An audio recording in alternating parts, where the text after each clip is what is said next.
2023년 새해가 밝았습니다.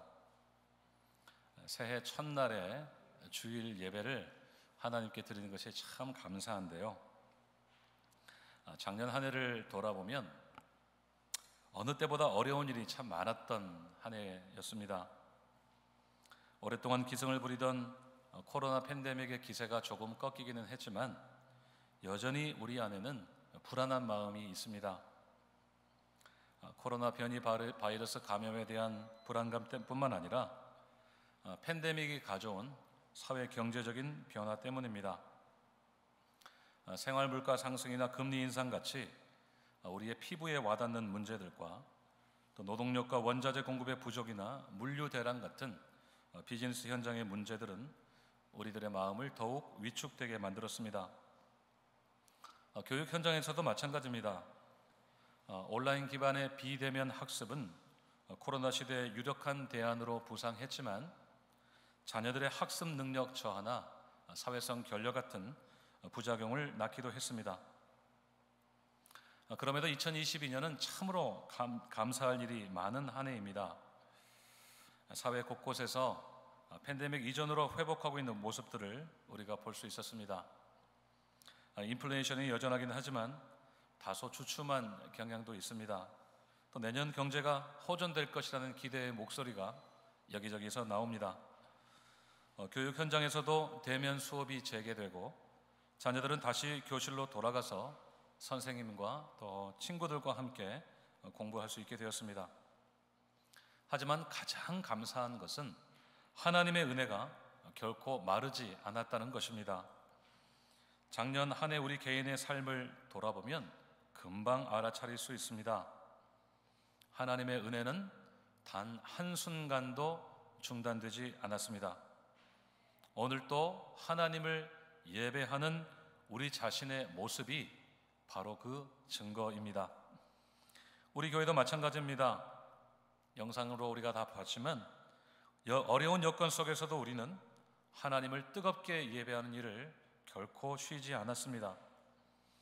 코로나 팬데믹 중에도 우리는 모이기를 힘썼고 전 교인 수련회를 통해서 온 성도들이 하나님이 만드신 아름다운 자연 속에서 의미 있는 시간을 함께 보내면서 한데 어우러질 수 있었습니다.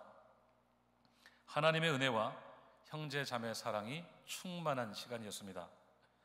무엇보다도 감사했던 것은 우리 교회가 소그룹 모임을 시작할 수 있었던 것입니다. 지난 8월부터 한 학기 동안 우리는 이 팬데믹 가운데서도 변함없이 우리를 지키시고 보호하신 하나님의 은혜를 나누었습니다. 우리는 진심으로 서로를 위로하고 격려했고 축복하며 기도할 수 있었습니다. 우리 소그룹이 아직은 시작 단계라서 조금은 서툴기도 하고 또 부족하기도 하지만 성령 안에서 서로가 서로에게 연결됨을 경험하면서 성장의 작은 떡잎들을 볼 수 있는 기회였습니다. 우리의 신앙과 삶이 go deeper, go higher, 좀 더 깊어지고 높아질 수 있었던 한 해였습니다. 이 모든 것이 다 하나님의 은혜인 줄로 믿습니다. 그리고 그 하나님의 은혜는 새해에도 어김없이 우리에게 충만해질 줄로 믿습니다. 그 확신 가운데서 저는 새해를 맞는 우리 교회를 위해 기도하는 중에 우리 교회를 교회로서 부르신 하나님의 뜻을 깊이 묵상하게 되었습니다. 하나님이 왜 이 마지막 때에 우리를 교회로 부르셨는가? 저는 스스로 질문했고 분명한 대답을 얻을 수가 있었습니다. 그것은 하나님이 우리를 보내시기 위함이었습니다. 그래서 저는 새해 우리 교회 표를 이렇게 정했습니다. 한번 따라서 하시겠습니다. 부름받은 교회, 보냄받은 성도. 영어로 한번 할까요? The called church, the sent disciple. 부름받은 교회, 보냄받은 성도. 하나님은 우리를 보내시기 위해서 우리를 교회로서 그리고 성도로서 불러주셨습니다. 올 한 해 우리 교회는 이 마지막 때 우리를 부르시고 보내시는 하나님의 선하신 뜻을 따라서 믿음으로 전진할 것입니다. 그래서 올 한 해 마감할 때는 우리를 보내신 그 보내심의 현장에서 하나님의 선하신 뜻을 이루어 드리는 우리 자신을 발견할 수 있기를 간절히 소원합니다. 오늘은 두 본문을 읽었는데요. 먼저 읽으신 마태복음 10장은 예수님이 12 제자를 부르시는 이야기입니다. 너무나 잘 아시는 이야기죠. 예수님은 그 12 제자를 한 사람씩 부르셔서 그들에게 권능을 주셨다고 했습니다. 그 권능은 복음을 전하기 위해 꼭 필요한 권능이었는데요. 귀신을 쫓아내고 모든 병과 약한 것을 고치는 권세였습니다. 그렇게 예수님께 부름을 받고 권세를 받았던 베드로부터 시작해서 가룟 유다까지 12명의 명단이 기록되어 있습니다. 이들이 각각 부름을 받은 이야기가 마태복음 4장부터 기록이 되어 있는데요. 예수님은 갈릴리 바다에서 물고기를 잡던 베드로와 안드레를 부르셨습니다. 그리고 연이어서 야고보와 요한을 부르셨습니다. 뒤이어 9장에서는 세관에서 세리장으로 일하던 마태를 부르셨습니다. 그렇게 이미 부름을 받은 사람들을 포함해서 총 12명의 제자들을 예수님이 부르셨다고 오늘 본문은 기록하고 있습니다. 그러니까 예수님이 부르신 제자들의 명단을 오늘 본문에서 총정리를 하고 있는 것입니다. 그런데 이 부름받은 12명의 제자들의 명단이 곧 다른 성격의 명단으로 바뀌게 됩니다. 오늘 본문 5절 상반절을 보시겠습니다. 5절 상반절, 예수께서 이 12를 내보내시며 그랬습니다. 앞서 1절에서 예수님은 제자들을 부르셨다고 했는데 5절에서는 뭐라고 되어 있습니까? 내보내셨다 이렇게 기록하고 있습니다. 제자들을 부르시더니 곧 내보내셨다고 말하고 있는 것입니다. 물론 이 부르심과 보내심 사이에는 어느 정도 시간적인 간격이 있는 것으로 보입니다. 마태복음의 기록을 따라가 보면 4장에서 예수님은 좀 전에 말씀드린 대로 베드로와 안드레 그리고 야고보와 요한을 부르셨고 온 갈릴리에 다니시면서 천국 복음을 전파하셨습니다. 5장에서 예수님은 병든 자들과 귀신 들린 자들을 고치신 후에 산상수훈을 주셨고 그 후에도 여러 가지 사역을 하셨습니다. 나중에 예수님은 9장에서 마태를 부르신 전후에도 마찬가지 일을 하셨습니다. 그런 면에서 볼 때 예수님의 부르심과 보내심은 시간적으로 동시에 일어났던 일은 아니었던 것입니다. 하지만 오늘 마태는 한 챕터 안에서 몇 절만의 간격을 둔 채로 예수님의 부르심과 보내심을 연속적으로 나열하고 있습니다. 사실 제자들의 이름을 적은 2절부터 4절까지를 제외하면 제자들을 부르셨다는 1절과 그들을 내보내셨다는 5절은 서로 맞닿아 있습니다. 그렇게 보면 예수님은 제자들을 부르시자마자 보내시는 일부터 하셨다는 것입니다. 이것이 의미하는 것이 무엇이겠습니까? 예수님의 제자들을 부르신 목적이 무엇인지를 선명하게 말해주고 있습니다.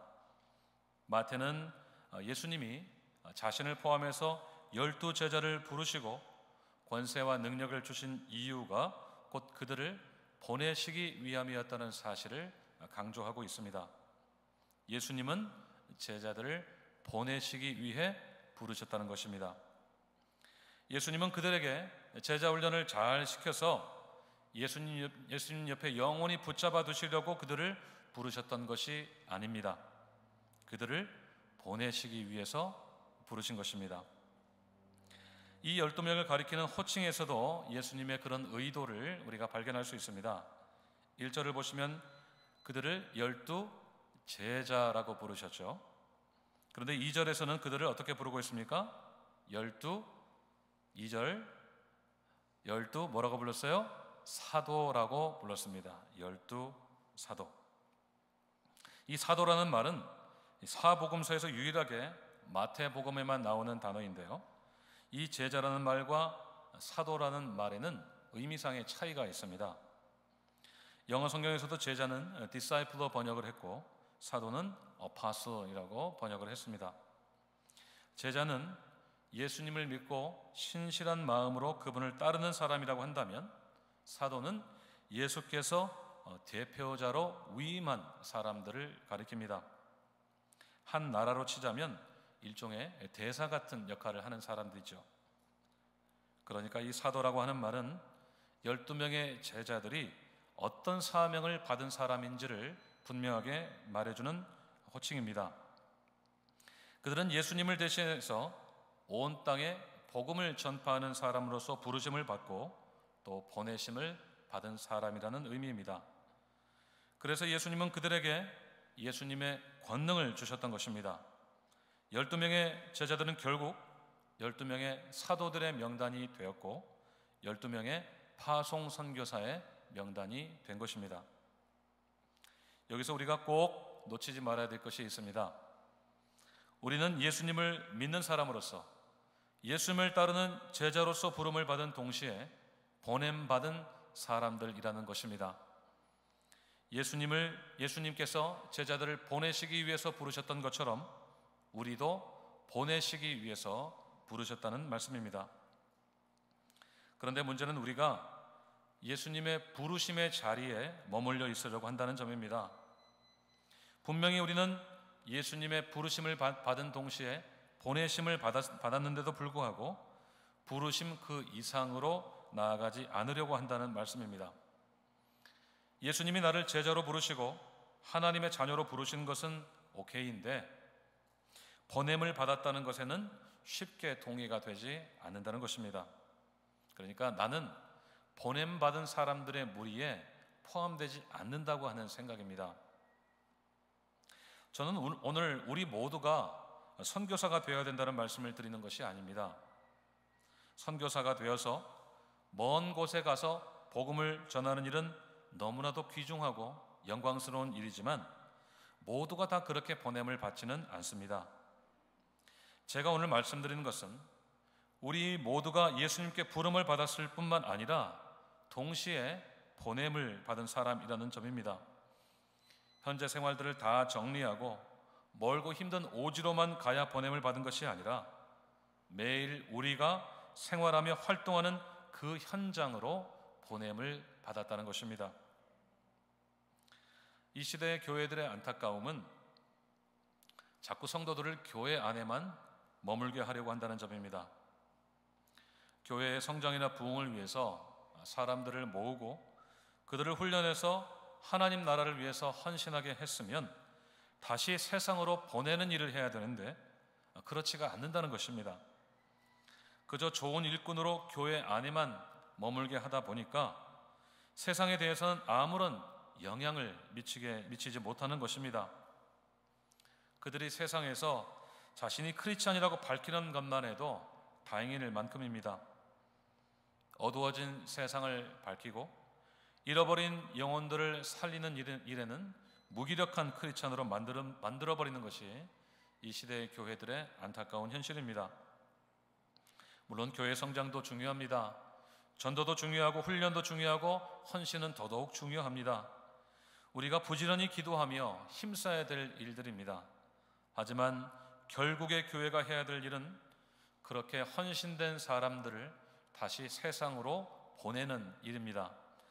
이 모든 수고들의 최종적인 목적은 하나님의 사람들을 다시 세상으로 보내는 일입니다. 예수님이 12제자를 부르시고 그들을 사도로서 세상에 보내셨던 것처럼 제자로 부름을 받은 동시에 받은 우리들도 세상으로 보내기를 원하신다는 말씀입니다. 우리는 예수님께 부름을 받았고 동시에 보냄을 받은 사람들입니다. 그래서 우리는 세상에 보냄을 받은 사람, the sent로 살아야 되는 것입니다. 그것이 우리를 교회로서 부르신 주님의 목적입니다.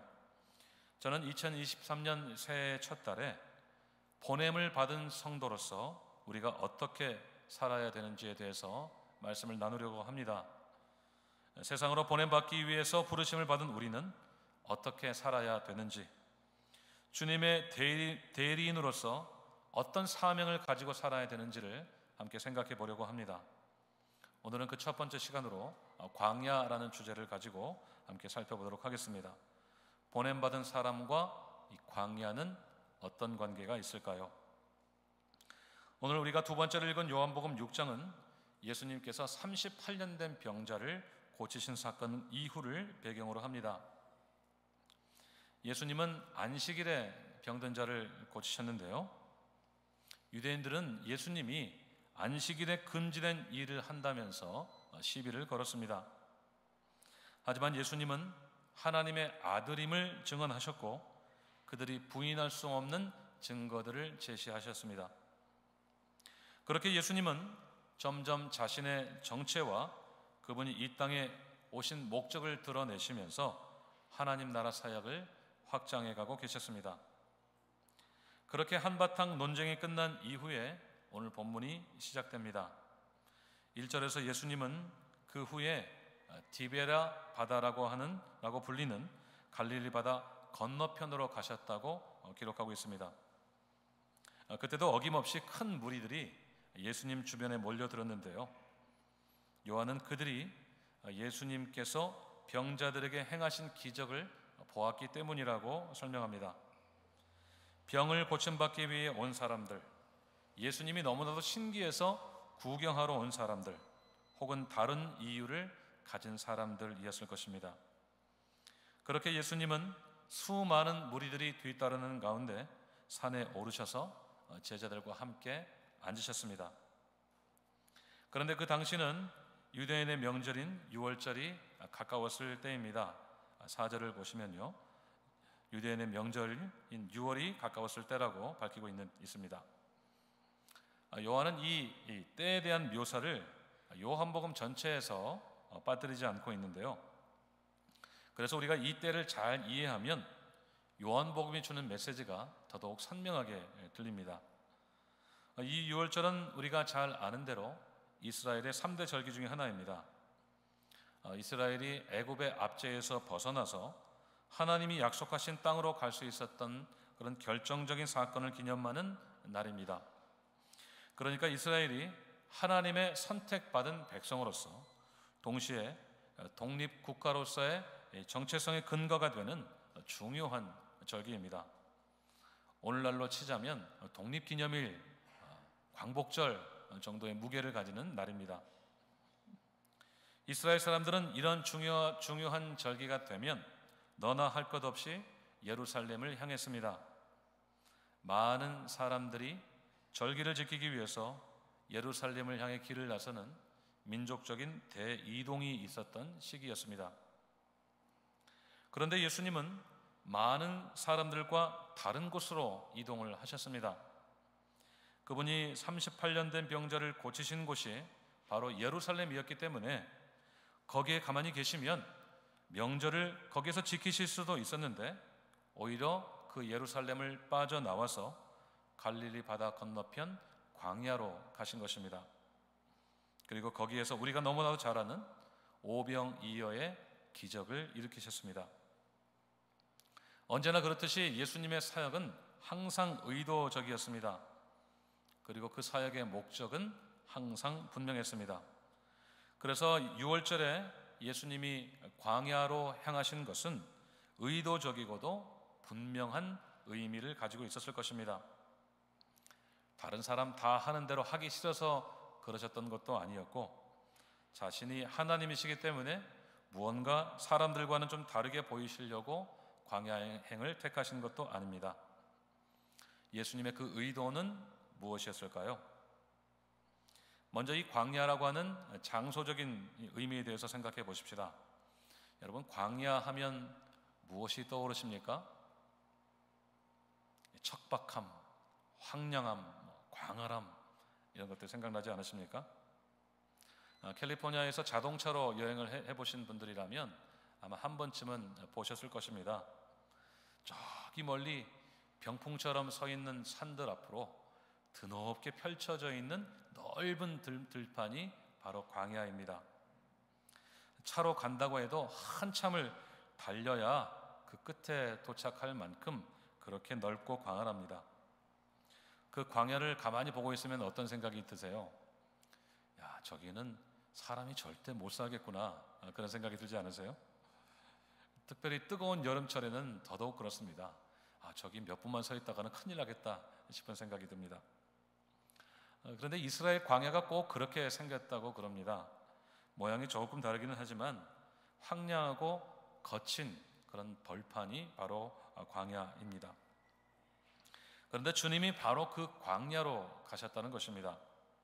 사람도 많이 모이고 살기도 좋고 풍요로움이 있는 곳 혹은 왕성한 종교적인 활동이나 화려한 성전이 있는 곳이 아니라 아무도 없는 곳, 풀 한 포기 구경하기 어렵고 물 한 모금 마시기 어려운 곳으로 가셨다는 것입니다. 많은 사람들이 유월절을 지키기 위해서 예루살렘으로 걸음을 재촉할 때 예수님은 광야로 가셨고 그곳에서 많은 사람들을 먹이셨습니다. 그것도 그들을 배불리 먹이셨습니다. 음식이 전혀 없는 광야에서 그들이 배불리 먹고도 12광주리가 남을 만큼 풍성한 식사를 제공하셨습니다. 이 오병이어의 기적은 유월절의 진정한 의미가 무엇인지를 말해줍니다. 애굽의 포로였던 그들의 조상들이 자유를 얻고 광야 한복판에서 하나님의 공급하심으로 살 수 있었던 것처럼 그들도 광야 한복판에서 그들을 배불리 먹이신 예수님으로 인해서 살 수 있다는 것을 배우게 된 것입니다. 예수님만이 참 구원자이심을 그들은 배울 수가 있었습니다. 그래서 예수님은 예루살렘이 아니라 광야 한복판에서 유월절을 지키셨던 것입니다. 굶주림과 피곤과 외로움과 소외감으로 지친 영혼들에게 기적적인 유월절 만찬을 제공하셨던 것입니다. 그래서 그들을 다시 살리셨던 것이죠. 사실 사역적인 효과를 생각하자면 광야는 그리 생산적인 곳이 아닙니다. 기왕이면 예루살렘처럼 사람들이 좀 많이 모이고 소문이 빠르게 확산되는 곳이 파급 효과가 더 크지 않겠습니까? 한번 이적을 행하면 많은 사람들의 이목을 끌 수 있는 곳, 한번 복음을 가르치면 더 많은 사람들이 듣고 깨달을 수 있는 곳, 그래서 더 많이 회심할 수 있는 곳이 좀 더 효율적이었을 것입니다. 물론 당시에도 예수님 주변에는 많은 무리들이 모여 있었지만 전국 각지에서 모여든 사람들로 북적였던 예루살렘에 비하면 상대적으로 적은 숫자였을 것입니다. 대부분 예루살렘으로 떠나고 남은 사람들이 그곳에 모였을 것입니다. 어쩌면 예루살렘까지 여행할 만한 힘도 없고 경비도 모자르고 여건도 되지 않은 사람들이 그곳에 모였을지 모릅니다. 그렇게 본다면 예수님의 기적적인 사역의 효과는 더 떨어질 수밖에 없죠. 그럼에도 불구하고 주님은 예루살렘 대신 광야로 나가셨던 것입니다. 우리가 만나기 원하는 예수님은 반듯한 성전과 격식이 잘 갖추어진 종교의식 가운데만 계신 분이 아닙니다. 그분은 광야 한복판으로 나가신 분이십니다. 화려한 성전 대신 흙먼지가 날리는 황량한 들판에 계시는 분입니다. 그분은 높은 지위와 힘을 자랑하는 사람들이 모인 곳이 아니라 소외되고 병들고 버림받은 자들이 모이는 곳에 계셨습니다. 풍요함과 첨단 문명이 있는 곳이 아니라 메마르고 황폐함이 있는 곳이었습니다. 하지만 그 광야는 복음이 메아리치고 생명력이 넘쳤던 곳이었습니다. 그 광야에서 주님이 하신 일이 무엇이었습니까? 그들을 먹이시는 일이 아니었습니까? 5절에서 주님이 빌립에게 하셨던 질문을 한번 보십시오. 우리가 어디서 떡을 사서 이 사람을 먹이겠느냐? 같이 한번 읽겠습니다. 우리가 어디서 떡을 사서 이 사람을 먹이겠느냐? 이 질문은 1차적으로 빌립의 믿음을 시험하기 위한 질문이었지만 궁극적으로는 주님의 관심이 어디에 있는가를 분명하게 보여주시는 질문이었습니다. 주님을 보기 위해 모여든 수많은 사람들을 먹이고 싶어 하셨던 주님의 마음이었습니다. 사실 그들의 동기는 그렇게 순수하지는 않았습니다. 2절이 설명하는 대로 그들은 예수님이 병든 자를 고치시는 것을 보고는 예수님 주변으로 모여들었습니다. 예수님의 말씀을 잘 듣고 배우려는 목적도 있었을지 모르지만 오히려 그보다는 기적에 관심이 더 많았던 사람들이었을 것입니다.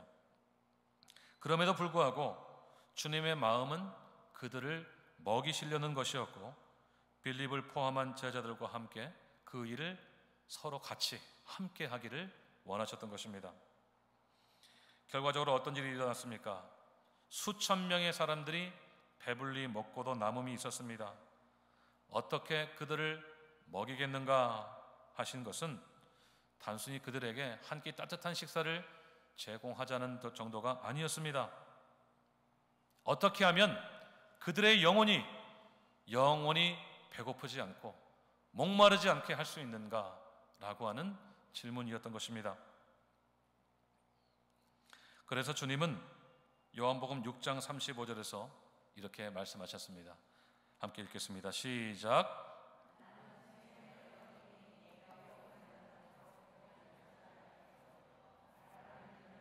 영원히 목마르지 아니하리라. 아멘. 결과적으로 우리 주님이 상식과 통념을 깨고 광야여행을 택하신 것은 수많은 사람들을 먹이시기 위함이었습니다. 그들에게 생명의 떡이신 주님 자신을 주시기 위함이었습니다. 수많은 영혼들에게 예수님 안에 있는 영원한 생명을 주시기 위함이었습니다. 그 구원의 현장이 바로 광야였던 것입니다. 결국 광야란 어떤 곳입니까? 생명의 역사가 나타나는 곳입니다. 영혼의 배부름이 있는 곳이고 구원의 역사가 있는 곳입니다. 광야의 원어적인 의미도 그것을 잘 말해줍니다. 광야를 뜻하는 히브리어 mid바르는 말이나 언약을 뜻하는 다바르란 말과 함께 또 나라 혹은 통치를 뜻하는 맴이라고 하는 단어가 합쳐져서 만들어진 말입니다. 곧 광야는 하나님의 말씀의 나라, 언약의 나라가 성취되는 곳이라는 의미입니다. 곧 하나님의 생명의 역사가 나타나는 곳이 바로 광야인 것입니다. 우리 주님은 바로 그 광야에서 그렇게 척박하고 메마른 곳에서 영혼들을 먹이신 것입니다. 그래서 오병이어 사건의 초점은 기적 그 자체가 아니라 광야 한복판에 나타난 하나님의 구원의 역사, 곧 생명의 떡이신 주님이 주시는 생명 그 자체였던 것입니다. 오늘 주님은 바로 그 광야에 계시는 분이십니다. 오늘 또 주님은 광야에서 지치고 피곤한 영혼들을 배불리 먹이시는 일을 쉬지 않으시는 분이십니다. 그분은 그들을 살리고 계십니다. 우리는 바로 그 광야에서 주님을 만날 수가 있습니다. 그곳에서 우리는 우리에게 말을 걸어오시는 주님을 만날 수가 있습니다. 어떻게 이 사람들을 먹이겠느냐? 사랑하는 여러분, 주님을 만나시기를 원하신다면 우리는 그분이 계시는 광야로 나가야 합니다. 그분의 음성을 듣기를 원한다면 광야로 가야 합니다. 불편하고 익숙하지 않고 오래 있고 싶지 않은 곳이지만 나아가야 합니다. 우리의 고정관념과 합리성을 다 내려놓고 그분께 나아가야 합니다. 거기에서 우리는 주님을 만날 수 있고 그분이 보여주시는 영혼들을 볼 수가 있습니다. 그리고 주님은 나와 함께 그들을 살리자고 우리를 초청하십니다. 우리를 교회로 부르신 주님은 우리를 가장 먼저 광야로 보내시는 분이십니다. 우리의 삶 속에서 광야는 어떤 곳일까요? 익숙하지 않은 환경일 수도 있습니다. 썩 발걸음이 떨어지지 않는 곳일 수 있습니다. 그리 말을 건네고 싶지 않은 사람들일 수도 있고, 약간은 불편한 관계에 있는 사람들일 수도 있습니다. 주님의 일이긴 하지만 조금 효율적이지 않다고 판단되는 어떤 환경이나 방법일 수도 있습니다. 심지어는 우리의 본래적인 성격과 성향을 거스르는 어떤 행동을 필요로 하는 곳일 수도 있습니다. 오늘 이 자리에 함께 모여 예배하는 우리들 가운데는 나의 삶이 이미 광야 같다고 생각되는 분들도 계실 것입니다. 오랜 이민 생활 속에서 수많은 우여곡절을 겪으시면서 내 삶은 여전히 광야 한복판입니다 라고 말씀하실 분도 계실 것입니다. 그 광야에서 겨우 숨만 쉬고 산다고 하시는 분도 계실지 모르겠습니다. 해가 바뀌어도 그 광야가 끝날 것 같지 않아서 소망이 안 보이실 수도 있습니다. 하지만 꼭 기억하십시오. 바로 그 광야가 우리 주님이 계신 곳입니다. 영적인 굶주림과 피곤에 지쳐 겨우 숨만 쉬고 있는 우리를 살려주시는 곳입니다. 그분의 놀라운 기적으로 우리를 먹여주시고 우리에게 생명을 주시는 곳입니다. 생명의 떡이신 주님이 그분 자신을 우리에게 주시는 곳입니다. 그래서 우리가 마지못해 사는, 못 죽어 사는 인생이 아니라 살고 싶은 인생을 살게 해주시는 곳이 바로 광야입니다. 그리고 주님은 우리에게 말을 걸어오십니다. 우리가 어디서 떡을 사서 이 사람들을 먹이겠느냐? 우리 주님은 오늘 또 광야 같은 삶을 사는 사람들, 그저 먹고만 살면 된다는 사람들의 영혼들을 먹이시고 생명의 떡이신 그분 자신을 주시는 일에 우리를 초청하시는 분이십니다. 함께 그들을 먹이자고 하십니다. 살리자고 하십니다. 그것이 우리를 부르시고 보내시는 주님의 목적입니다. 2023년 새해 우리를 부르시고 보내시는 그 주님의 뜻을 깨닫고 광야 한 복판에서 우리를 뜨겁게 만나주시는 주님으로 인해서 우리의 영혼이 다시 살아나고 우리를 부르시고 보내신 그 소명을 따라서 살아가는 복된 한 해가 되시기를 주님의 이름으로 축원드립니다. 다 함께 기도하겠습니다.